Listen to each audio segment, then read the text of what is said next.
Hello friends, स्वागत है आप सभी का मेरे चैनल मिस्टर हॉरर एक्सप्लेनर में। आज की इस वीडियो में मैं जो मूवी एक्सप्लेन करने वाला हूं उसका नाम है रिक किल। यह मूवी 2015 में रिलीज हुई थी। फिल्म की शुरुआत में एक युवा लड़की अपने माता पिता को खोजते हुए उनके गंदे घर में भटकती है। चूँकि उसके माता पिता कहीं नहीं है, वह टीवी चलाती है और यह एक न्यूज चलता है। न्यूज से पता चलता है कि 5 साल पहले एक ज़ोंबी संक्रमण का प्रकोप हुआ था। ज़ोंबी वायरस ने लाखों मनुष्यों को संक्रमित किया। प्रकोप को नियंत्रित करने के लिए सरकार ने एक परमाणु बम गिरवाया, जिससे ज़ोंबी की अधिकांश आबादी मर गई। सरकार ने घोषणा की कि प्रकोप नियंत्रण में है। हालांकि बमबारी के बाद भी अभी भी ज़ोंबी शेष हैं। सरकार ने तब शेष ज़ोंबीज को नष्ट करने के लिए आर डिवीजन नामक एक सैन्य बल स्थापना की। चूँकि मानव आबादी कम हो गई थी, इसलिए सरकार ने लोगों को प्रजनन के लिए प्रेरित करने के लिए कार्यक्रम बनाए। इसके बाद रिक किल नाम का एक लाइव डॉक्यूमेंट्री कार्यक्रम दिखाया जाता है,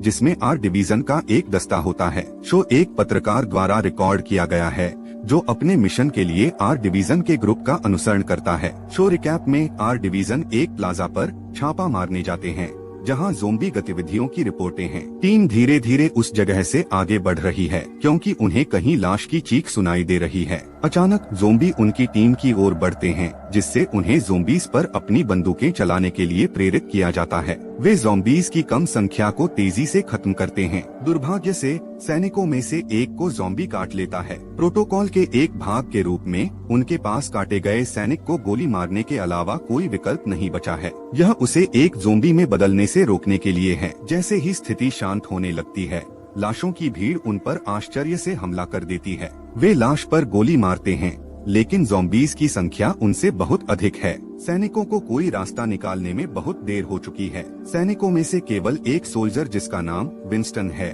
वह रिपोर्टर के साथ कार में जाने का प्रबंधन करता है। जैसे ही विंस्टन गाड़ी चला रहा होता है, उसे पता चलता है कि रिपोर्टर को एक ज़ोंबी ने काट लिया है। इसलिए वह बिना किसी हिचकिचाहट के उसे गोली मार देता है। रिक किल शो के वर्तमान एपिसोड में एक अन्य पत्रकार अपने नए मिशन पर आर डिवीजन के एक ग्रुप में शामिल हो रहा है। पत्रकार ग्रुप के सदस्यों का परिचय कराता है, विशेष रूप से उनके सदस्य विंस्टन, जो प्लाजा ज़ोंबी हमले का एकमात्र उत्तरजीवी है। विंस्टन ने खुलासा किया कि जल्द ही ज़ोंबी के प्रकोप से मानवता का सफाया हो जाएगा, लेकिन परमेश्वर द्वारा चुने गए कुछ ही उत्तरजीवी हैं और उनका स्वागत द आर्क नामक एक तथाकथित भगवान के अभयारण्य द्वारा किया जाएगा। उनका दावा है कि आर्क सरकार के शीर्ष अधिकारियों द्वारा लागू किया गया एक कार्यक्रम है। टीम अपने पहले मिशन के लिए मुख्यालय से निकल जाती है। वे एक फार्म हाउस की ओर जा रहे हैं, जिसके अंदर एक ज़ोंबी छिपा है। जाहिर है किसान अपनी ज़ोंबी संक्रमित पत्नी को छुपा रहा है, यह विश्वास करते हुए कि उसके ठीक होने की संभावना है।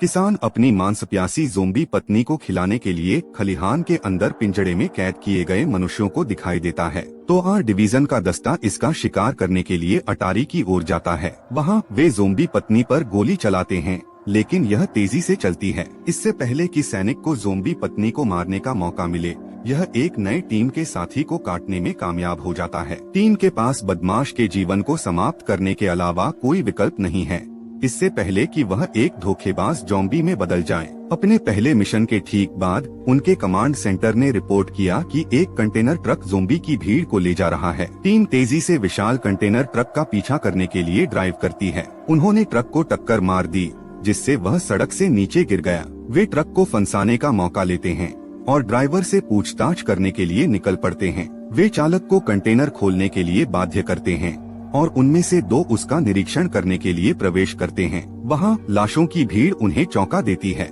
जवाब में वे उन ज़ोंबीज की लहरों पर गोली चलाते हैं जो उन पर हमला कर रही हैं। उनमें से एक बताते हैं कि ज़ोंबीज को खत्म करने के लिए उन्हें सिर में गोली मारने की जरूरत है। यदि वे ज़ोंबी के सिर में मारने में विफल रहते हैं, तो यह और अधिक उत्तेजित हो जाएगा। ग्रुप ज़ोंबी पर शूट करना जारी रखते हैं। जिस तरह वे अपनी शुरुआती लहरों को खत्म करते हैं, उसी तरह कंटेनर ट्रक से और ज़ोंबी निकल रहे हैं। नागरिक कार का उपयोग करके ज़ोंबीज को मारकर उनकी मदद करने की कोशिश करता है, लेकिन अंत में आम नागरिक को भूखे ज़ोंबीज खा जाते हैं। चूँकि उनकी बंदूक की गोलियां ज़ोंबीज को नहीं रोक सकती, वे आरपीजी का उपयोग करते हैं, जिससे एक बड़ा विस्फोट होता है। विस्फोट ज़ोंबीज को क्षण भर के लिए रोक देता है और वे ज़ॉम्बीज के सिरों को मारने के लिए उन्हें खत्म कर देते हैं। ग्रुप अपने दूसरे मिशन में सफल रहा है। उनके दूसरे मिशन के बाद डॉक्टर मुख्यालय में उनके शरीर का निरीक्षण करते हैं, यह देखने के लिए कि कहीं उन्हें काटा तो नहीं गया है। डॉक्टरों को पता चला कि एक सदस्य के हाथ पर एक खरोंच है, जिससे उन्हें अलग थलग करने के लिए प्रेरित किया गया। बाद में सैनिकों ने ट्रक के चालक से पूछताछ की, तब यह पता चलता है कि ट्रक द जोन नामक स्थान की ओर जा रहा है, जो कि सरकार द्वारा बंद किया गया स्थान है, क्योंकि इसमें ज़ोंबी की बेकाबू संख्या है। इंजीनियर ने क्षेत्र को सील करने के लिए मिलकर काम किया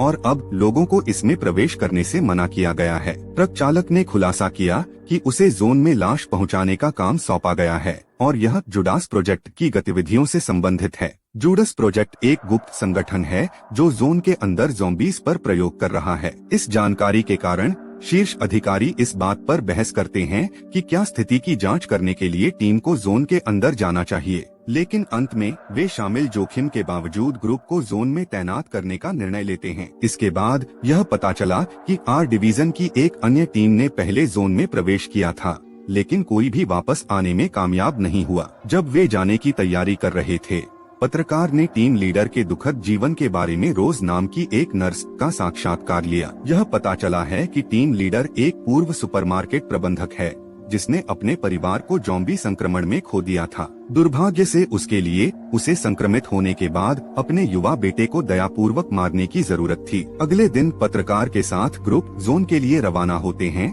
जो उनके मिशन को प्रसारित करेगा। जाहिर है जोन में संचार का कोई रूप नहीं होगा, क्योंकि अंदर कोई सिग्नल ट्रांसमीटर नहीं है। इसलिए पत्रकार ड्रोन का उपयोग करके फुटेज को जोन की सीमाओं में समाचार ट्रक को भेजेगा। समाचार ट्रक आम जनता के लिए फुटेज प्रसारित करेगा। सैन्य ट्रक ग्रुप को तैनात करने के लिए जोन की सीमा तक जाता है। ग्रुप के वहां पहुंचते ही ट्रक से बाहर निकल जाते हैं। निषिद्ध स्थान में प्रवेश करने के लिए उन्हें पैदल यात्रा करने की आवश्यकता है। वे पूरे क्षेत्र में भटकते हैं और वह स्थान पूरी तरह से अंधेरा है, जिसमें किसी भी जीवन का कोई संकेत नहीं है। वे रास्ते में सड़ती लाशों के ढेर से गुजरते हैं। जैसे जैसे ग्रुप जोन में गहराई तक जाते हैं, उन्हें पता चलता है कि अभी भी लाइटें लगाई गई हैं। इसका मतलब है कि बिजली को एक निश्चित ऑपरेशन के लिए बनाए रखा जा रहा है। कहीं से भी उन्हें अपने भीतर किसी हलचल का आभास होता है। एक ज़ॉम्बी अचानक टीम के एक सदस्य की गर्म बाहों में कूद जाता है, लेकिन वह जल्दी से ज़ॉम्बी को दूर भगा देता है, क्योंकि वह ज़ॉम्बी के आलिंगन को बर्दाश्त नहीं करता है। कुछ ही पलों में ज़ॉम्बीज की भीड़ उन पर हमला करना शुरू कर देती है। वे ज़ॉम्बीज को दूर धकेलने के लिए उन पर वापस फायर करते हैं। चूंकि बेकाबू ज़ॉम्बी हैं, ग्रुप ने बाहर जाने का फैसला किया। एक ज़ॉम्बी टीम के साथी की गर्म बाहों पर कूदता है, लेकिन उसे काटने के लिए, आराम के लिए, उसे गले लगाने के लिए नहीं। ग्रुप को पता चला कि आदमी को पहले ही काटा जा चुका है। यह जानते हुए कि ग्रुप द्वारा उसकी हत्या कर दी जाएगी, आदमी बंदूक को ग्रुप की ओर इशारा करता है, जबकि वह जोर देकर कहता है कि वह पूरी तरह से ठीक है। वह ग्रुप पर गोलियां चलाता है और परिणामस्वरूप दुर्घटना से उनके एक साथी की मौत हो जाती है। जवाब में ग्रुप ने उस पर अपनी बंदूक से फायर किया और उसे भी मार डाला। ग्रुप को पता चलता है कि उनके पास लाश है, इसलिए वे लाश का ध्यान आकर्षित करने से बचने के लिए जल्दी से चले जाते हैं। वे जगह के माध्यम से खोज जारी रखते हैं, केवल लॉकर रूम के चारों ओर सड़ते हुए मांस को खोजने के लिए। ग्रुप ने क्षेत्र का निरीक्षण करते हैं। कहीं से भी बच्चों के ज़ॉम्बी उनके पास आते हैं। वे तेजी से आगे बढ़ने वाले बच्चों के ज़ॉम्बीज पर गोलियां चलाते हैं, जो कमरे के चारों ओर रेंगते हैं। बच्चों की लाश विंस्टन को टखने में काटती है। यह जानते हुए कि वह जल्द ही मर जाएगा, विंस्टन ने घोषणा की कि यह उसके लिए भगवान की योजना है। जैसे जैसे टीम लीडर उसकी जांच कर रहा है, उन पर और ज़ॉम्बी आ रहे हैं। यह देखकर दस्ते को उसे छोड़ना पड़ता है। वह दल से कहता है कि आर्क में रहने के लिए उनकी आवश्यकता होगी। तब यह पता चलता है कि वह यह भी मानता है कि एक दूसरा प्रकोप होगा जो आबादी को मिटा देगा। हालांकि वह बोलता करता है कि चुने हुए लोग एकमात्र उत्तरजीवी होंगे, क्योंकि वे आश्रय के लिए संदूक में रहेंगे। विंस्टन ने ज़ॉम्बी को ग्रुप का पीछा करने से रोकने के लिए खुद को बलिदान कर देता है। वह एक ग्रेनेड प्राप्त करता है और खुद को और लाश को मारता है। ग्रुप ने जगह जगह घूमना जारी रखा है। कुछ ही पलों में उन्हें अपने पीछे और ज़ॉम्बीज की आवाज सुनाई देती है। टीम लीडर रास्ते में आने वाले गैसोलीन बैरल को लात मारता है और वह ज़ॉम्बीज को धीमा करने के लिए उनमें आग लगा देता है। जैसे ही जलती लाश उन पर दौड़ती है, वे उन्हें रोकने के लिए गोलियां चलाते हैं। जल्द ही बदसूरत ज़ॉम्बी की भीड़ दिखाई देती है। और यह तेजी से उन पर हमला करता है। चूंकि लाश की संख्या बेकाबू है, वे दूर जाने का फैसला करते हैं। जलती हुई लाश टीम के एक सदस्य को पकड़ती है और उसे काटती है। उसे मरने के लिए छोड़ दिया जाता है, जबकि ग्रुप एक स्क्रीन वाले गेट के माध्यम से प्रवेश करते हैं और वे लाश को उनका पीछा करने से रोकने के लिए इसे बंद कर देते हैं। वे एक सीढ़ी से चलते हैं, केवल उन पर हमला करने वाले और लाशों को खोजने के लिए। ज़ॉम्बीज़ गेट को नष्ट कर देते हैं और वे उनका पीछा करते हैं। एक आदमी चिल्लाता है और उन्हें बुलाता है, फिर वह उन्हें सुरक्षित स्थान पर ले जाता है। यह पता चला है कि वह व्यक्ति जूडस प्रोजेक्ट का पूर्व कर्मचारी है जो जोन में रह गया है। वह उन्हें जूडस प्रोजेक्ट प्रयोग के अवशेष दिखाता है। उन्होंने खुलासा किया कि जूडस प्रोजेक्ट ज़ॉम्बी के प्रकोप को समाप्त करने का प्रयास करता है। ज़ॉम्बी को एक दूसरे पर हमला करने की अनुमति देकर वैज्ञानिकों ने तब एक अल्फा ज़ॉम्बी बनाया ताकि ज़ॉम्बीज़ को समूहों में बनाया जा सके। लेकिन अल्फा ज़ॉम्बी बेकाबू हो गया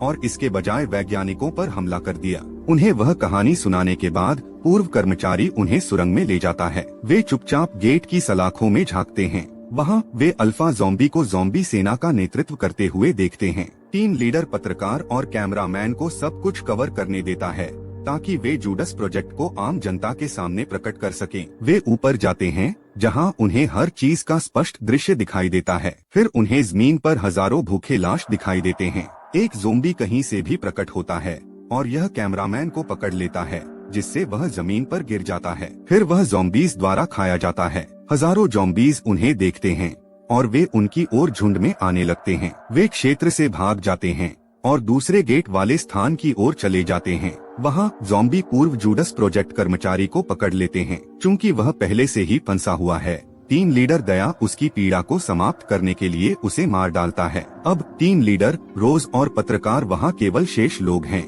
टीम लीडर को और ज़ॉम्बी दिखाई देते हैं और उसे विश्वास होता है कि शायद वे जीवित न रहें। लेकिन पत्रकार का सुझाव है कि वे अभी भी जीवित रह सकते हैं यदि वे समाचार प्रसारण ट्रक पर वापस जाने का प्रबंधन करते हैं। वे आगे बढ़ते हैं क्योंकि गेट जल्द ही ज़ॉम्बी द्वारा नष्ट कर दिया जाएगा। उन्हें एक पुरानी लैब मिली जिसमें सड़े हुए प्रयोग के विषय थे। टीम लीडर लैब का दरवाजा बंद कर देता है। एक ज़ॉम्बी दिखाई देता है और टीम लीडर तुरंत उसे गोली मार देता है। हालांकि शोर बाहर ज़ॉम्बीज़ का ध्यान आकर्षित करता है। वह ज़ॉम्बीज़ को अंदर आने से रोकने के लिए दरवाजा पकड़ता है, लेकिन ज़ॉम्बीज़ की संख्या उस पर हावी हो जाती है और वह ज़ॉम्बीज़ द्वारा काट लिया जाता है। इससे रोज और पत्रकार को रास्ता निकालने का मौका मिलता है। जैसे ही वे आगे बढ़ते हैं, उनका सामना एक मांसल ज़ॉम्बी से होता है। ज़ॉम्बी रोज को जमीन पर फेंक देती है और पत्रकार उसकी मदद करने के लिए उस पर गोली चला देता है। ज़ॉम्बी इसके बजाय कष्टप्रद पत्रकार को काटता है। उसके बाद ज़ॉम्बी रोज को पकड़ लेता है। सौभाग्य से वह ज़ॉम्बी के सिर में तेजी से गोली मारने में सक्षम है, जिससे उसका ज़ॉम्बी जीवन तुरंत समाप्त हो जाता है। रोज जल्द ही ट्रक में चढ़ जाता है और वह मिशन की एकमात्र उत्तरजीवी है। फिल्म समाप्त हो जाती है जब समाचार प्रसारित होता है